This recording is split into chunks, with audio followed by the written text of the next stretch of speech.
We are the champion. They don't stand a chance, and it is going to be Falcons full pushing Esperanza, punching their ticket to the esports World Cup in style.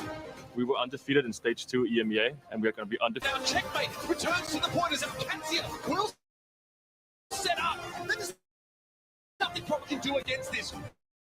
We always...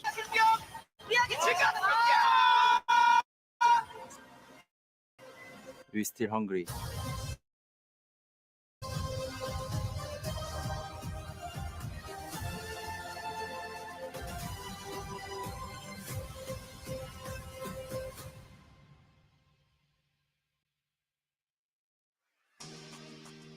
Hello there and welcome to the OWCS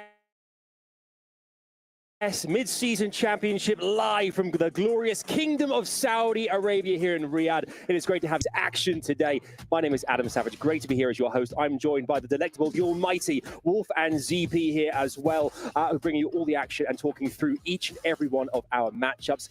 Fellas, here we are. We made it. We're in Riyadh. That's right. We have amazing. 16 teams here. We have teams from all over the world here. The best that Overwatch 2 has some changes to the meta that we're seeing right now. It's anyone's tournament to win. Sure is. Yeah, and most importantly, you got regional play that's been going on all the way in the lead up to this event, and now we get to see which region has really been on top of things, who has had the right read on the meta, and who is going to be on top at the end of it all. Indeed. You might be wondering who is actually competing here as well. Let's take a look at the teams taking part in this competition for you. Here they are. They're all ready and raring to go here. We've got the B stream and the A stream, of course, as well. But Wolf, lots of teams, regions all over the world here, but there are some favorites amongst them as well. We certainly do have some big favorites. I think Crazy Raccoon is the one that stands out to most, but you have teams like T1, AGAL. They're looking really good.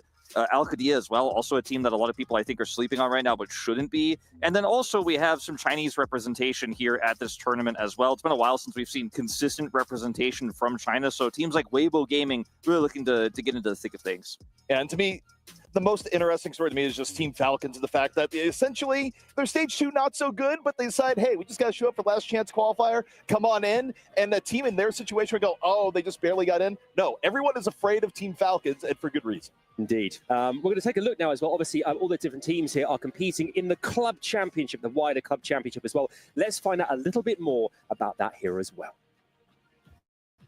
This is the Esports World Cup Club Championship, the ultimate cross-game competition that will crown. Let's break down how it works. Clubs will be able to compete at the Esports World Cup in as many titles as they can qualify for.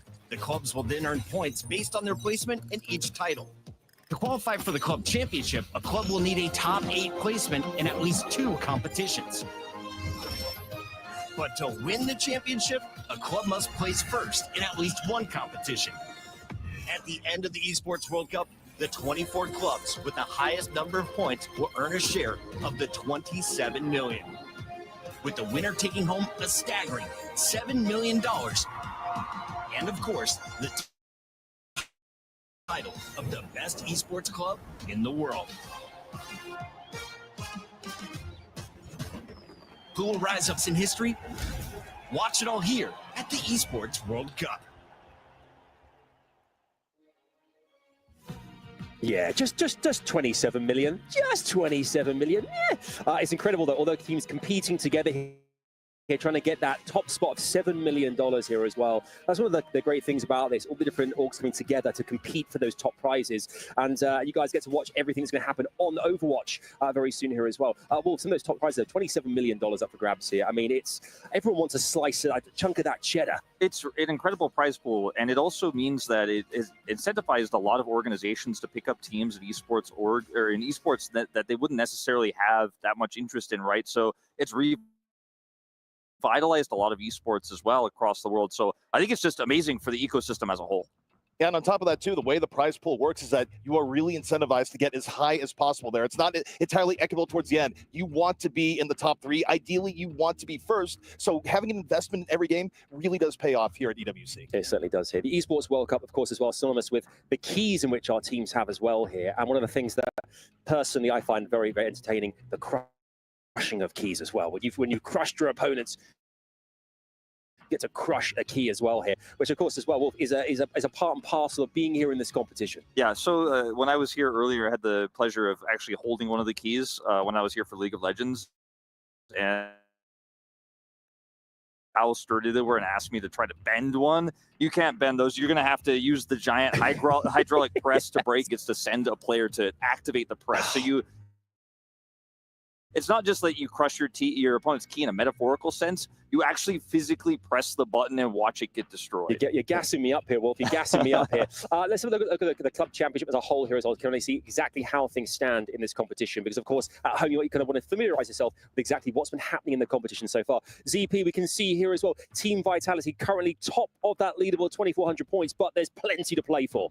Yeah, I mean, there's a lot still yet to be decided here. And one of the interesting things here, too, is that you do have some teams that come in and kind of act as a wild card, right? Where Crazy Raccoon last year, I believe the only game they won was Overwatch 2. But you take a look at, how we head into this year, they again could play spoiler from some of the other teams that are competing. Yeah, and of course, to remind everyone, in order to actually win the club championship, you can't win on points alone. You actually have to win a title. Team Vitality, who's our current leader, already has done that so far here at EWC. But it is really important for teams like Virtus Pro to try to make that happen, not only fighting for points, but if you could win Overwatch 2, you've already got that guaranteed win in the bag that could potentially secure you the win overall in club championship. One place or the next, the difference is huge, really. We can actually show you a bit more about exactly, we highlighted it earlier on, it all goes down, courtesy of the press and the crushing of those keys. No competition is as ruthless as the Esports World Cup. Its trophy system is no exception. The Club Championship Trophy, awarded to the one club that rose above the rest and reigned supreme across all EWC games. The Game Trophy, when a competitor closes their eyes, it's all they see, and it's not complete until it's sealed with a champion's key. Every participant earns a key engraved with their name. That's their right to compete. This year, returning champions hold a key unlike any other.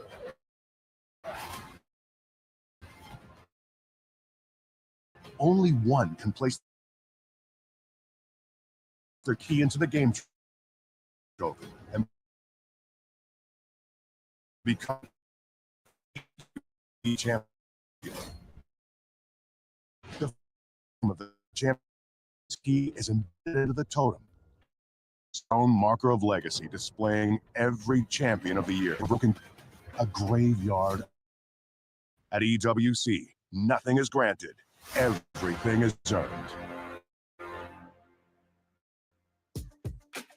And there it is, the trophy there as well, standing in the middle, the edge of the world in the desert there. Shout out to the voiceover guy as well. The epic nature of the tone there really set it for us here. As you can see, you know, the key crushing is all part of this kind of bigger process here at the Esports World Cup, which is kind of makes it even more entertaining for the masses, you guys watching here at home.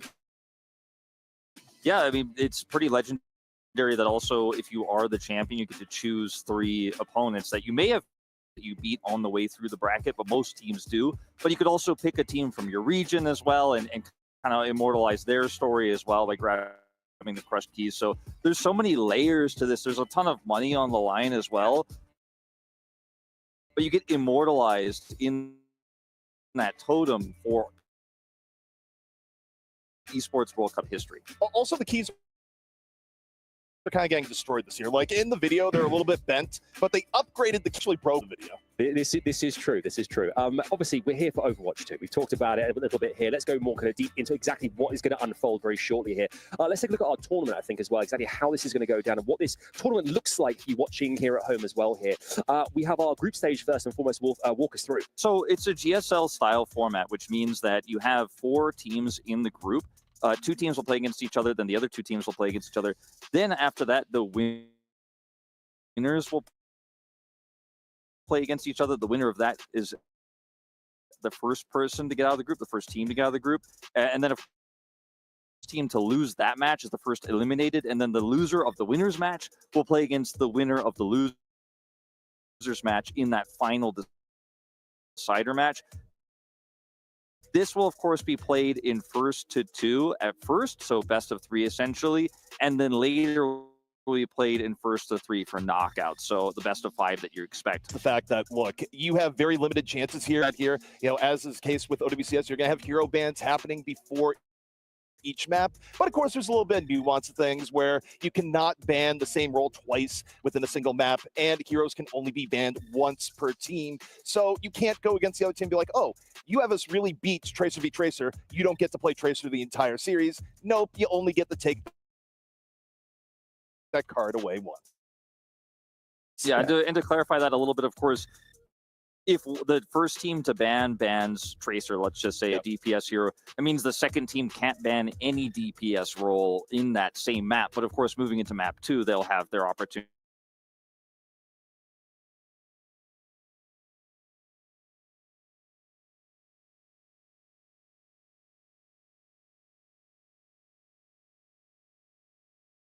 This is incredible prize money. When you think about what the difference between, you know, making it to finals versus getting dropped out by finals and having to play that 3rd place match, you're looking at a bump of $80,000. But then winning the title itself, obviously club championship points aside, is a difference of $120,000. So winning the title is so much more important. You're not going to settle for making top 2. Yeah, that's right. Yeah, I mean, look, a lot is at stake here, and it's a tournament where it really incentivizes finishing on top. You do not want to be a team where it's like, oh, we just lost and, you know, we got 4th. No, the pay difference between 4th and even 2nd is massive. Massive. Because it sets up the year ahead, really, isn't it? And competing from this point onwards as well. Champions here, but the prize pool is absolutely second to none here. The teams and what the teams look like as well here, and exactly what the groups look like. Those we head around which matchups are going to bring your way stream. You can look forward to that shortly here. Here, the match we have coming our way, opening matches. It's looking good. So, you know, AGL versus Falcons is arguably one of the best matches of the day, frankly. That's going to be on the other stream, but here we're going to be starting things off with Wavo versus Virtus Pro, which is our best match of the day, I would say, and it's a very exciting one. Group A, kind of a group of death. Like, this group is do or die. If you lose this first match, you go straight down to losers. And if you're Virtus Pro, who I expect, of these is our most likely one that we're predicting to go to losers. You're going to have to play against AGL and bracket matchups, so this group is pretty intense. Yeah, I mean, the problem here is that you just have so little margin for error that you go, oh, we've lost a match that maybe was our most winnable match. Now the match that's coming up may be even more impossible. So really, everything matters. And the fact that it's 1st to 2, I mean, look, we've never had control maps that quite matter this much. Yeah. Now, in Group B, Crazy Raccoon are the clear favorites, right? I mean, this is our defending champions, of course, of EWC. They have won so many titles since their rebrand. And this group has Vero in it, a team that's I'm very close with, very familiar with from Japan. But I wouldn't say they're necessarily here. Maybe you're looking at Rock here or TL if they can upset there to actually challenge them. But this feels like a pretty set in stone group here for who's getting first place. I don't think CR is going to drop a game here. Yeah, I think you got a good point there. Absolutely. Looking forward to seeing that one. Group C as well here. ZP, we could have a bit of a cakewalk in our hands here. This could be over pretty quick. Yeah, I mean, this part of it does feel, as Wolf said for the last group we're looking at, kind of set zone. I don't see QAD losing their match, nor do I see GK losing theirs. I mean, the GK-ZK match on paper may be one of the most lopsided matches of the entire group stage. I mean, we'll have to see. Players still have to play the game, and we've seen stranger upsets in Overwatch history, but on paper, this looks to be pretty straightforward. Okay.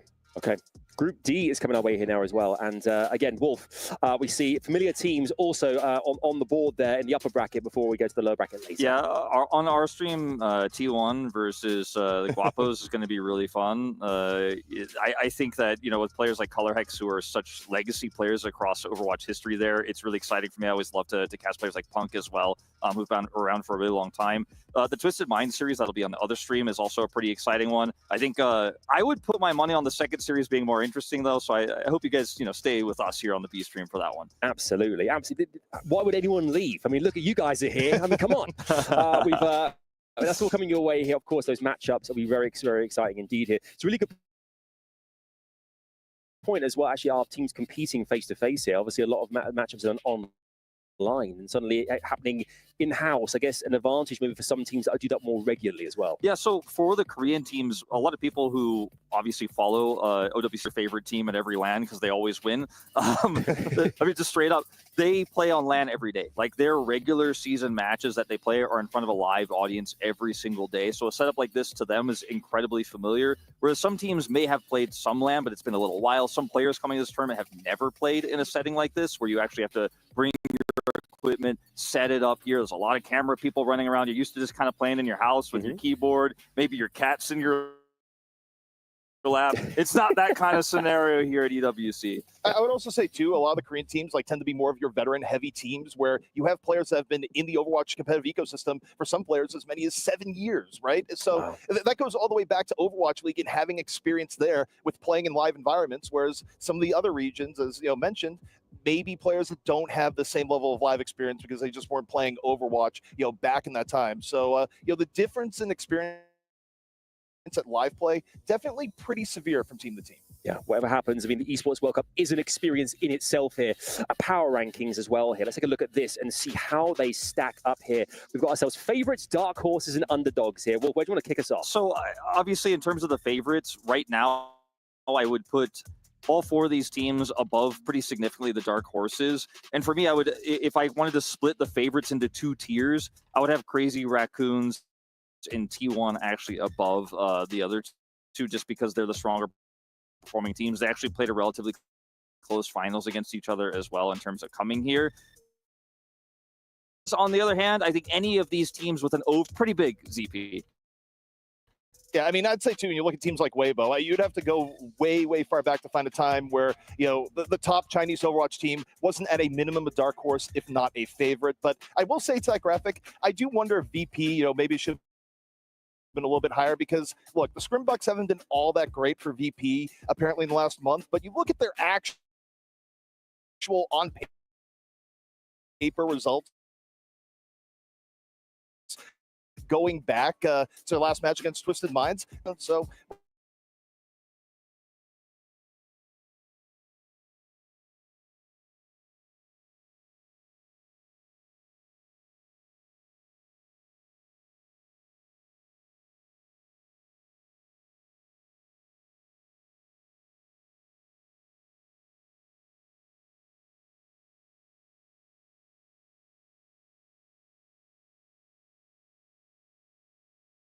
simulcast here on the Overwatch 2 B stream. You can see here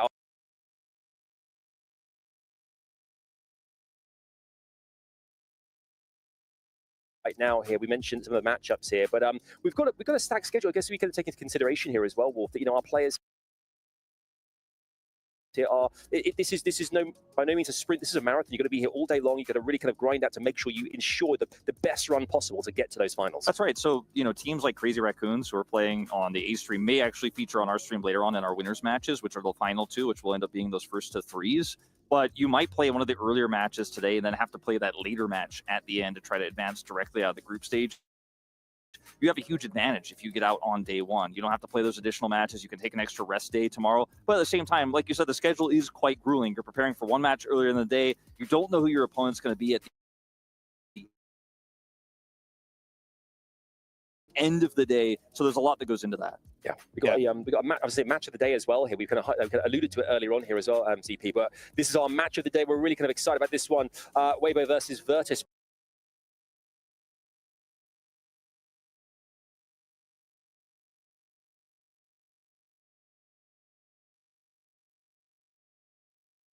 Soon. Yeah, and I mean, this is a very interesting one because I think VP kind of wants to run things back and prove it. I think the last stage,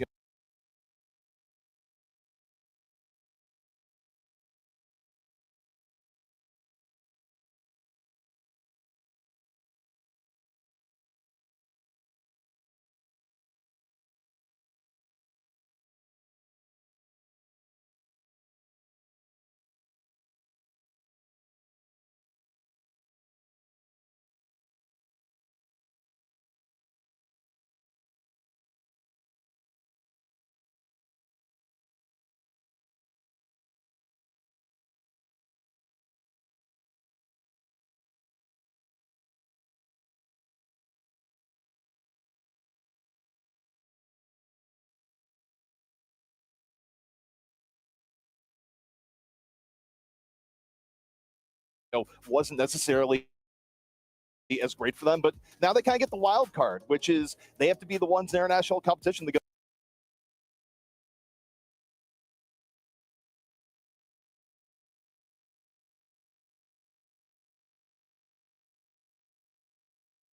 Against the best from China, where again, you never quite know how powerful the region will be going into any given Overwatch tournament. But I mean, Chinese teams have made ridiculous runs in Overwatch history, and the question is for VP: are they going to be running into a meat grinder in Weibo, or very good plan coming in?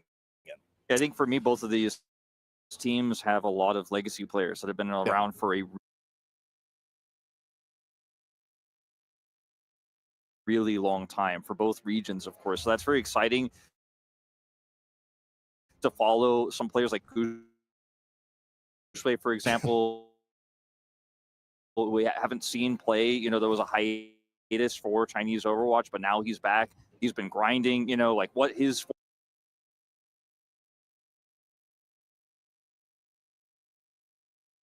form is going to be like. All those fans who didn't get to watch him play in international tournaments for a really long time are excited to see what he's going to look like today. Yes, indeed. I mean, to you guys at home, kind of highlight what we're seeing here, what we're feeling in the room as well as they come in through. Here we go. You can see them right now arriving here, ZP, into the building. It's warm outside, hence the mouse mat going on the head. I think that makes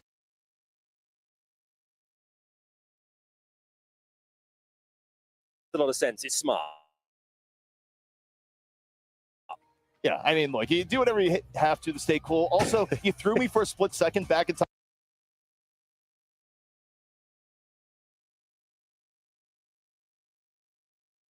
Where I thought you said we were about to see Soon walking into the village. I was like, whoa, whoa, whoa, whoa, whoa.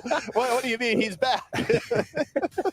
We're not going that far back in Overwatch history, at least not for Soon today, ZP. But these players are looking pretty ready. Obviously, like you mentioned, it's very hot outside, but it's not a long walk from your transportation to actually get to the venue. But it is a hot one in that short distance that you do travel. You can see the fans that are blowing outside as well to try to keep everyone cool. Very air conditioned in here though. Very, very good player conditions as you can. Hoping that we could see Virtus Pro actually go toe-to-toe with this team, because I think they have a roster that can compete with what we're going to see here from Weibo.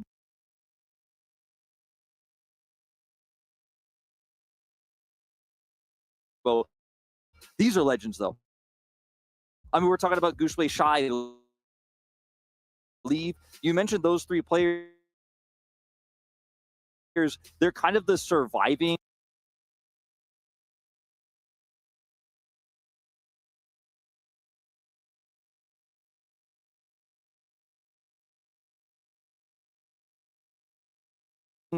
all-stars, the remnants of the best that Chinese Overwatch had to offer. I mean, stacked lineup. Yeah, I mean, first and foremost, I mean, you talk about players like Leave, where you think about moments of,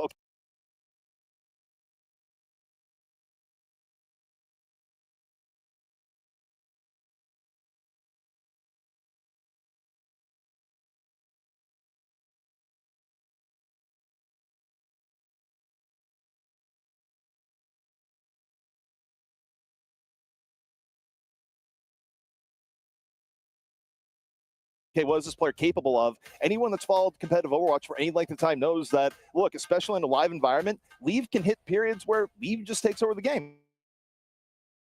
It's a meta where you're going to be able to play a lot of Tracer, and it's one of these cases where, I mean, there's a lot of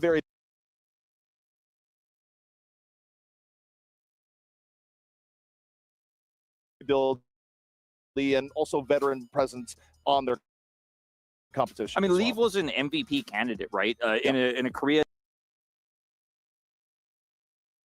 dominated space.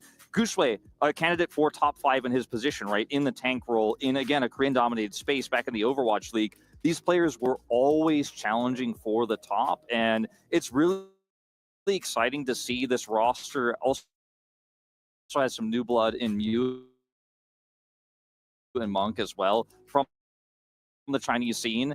And I mean, Weibo, this is a roster again that are more of a dark horse, I would say, than a favorite. But we're going to learn in this first series if maybe we should push them up in the tier list a little bit. Okay, can we do that? That'd be cool if we could. I think we can. Yeah. Sure.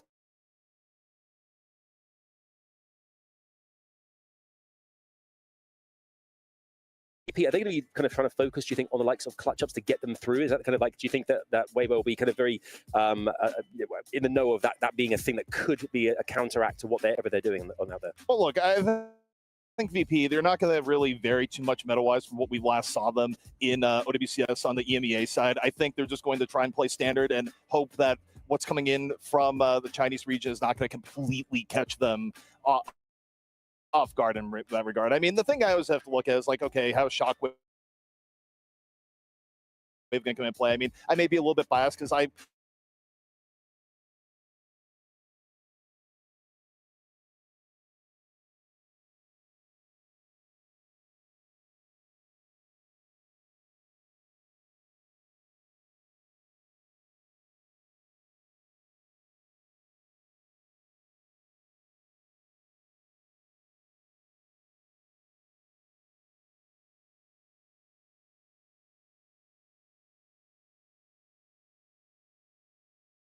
a hiatus for quite a while, whereas these players didn't really take a big break, actually. So some of them arguably in better form. I be who has better coordination and preparation going into what is basically the first match of the tournament. We don't know what the full meta read is going to be for every team. If your read is better than another team's, you might get a big step up. And a team that's as flexible as Virtus Pro might have a strategical advantage going to this first to 2. Okay. I mean, I talked of here. I mean, dynamics as well within the squads. I mean, Virtus Pro. Do you think they're capable of surprises?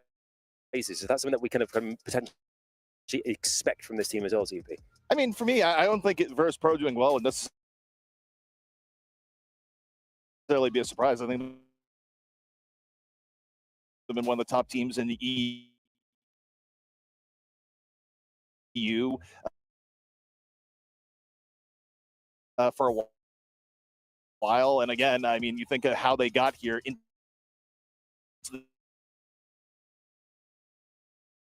this particular group. They were very close to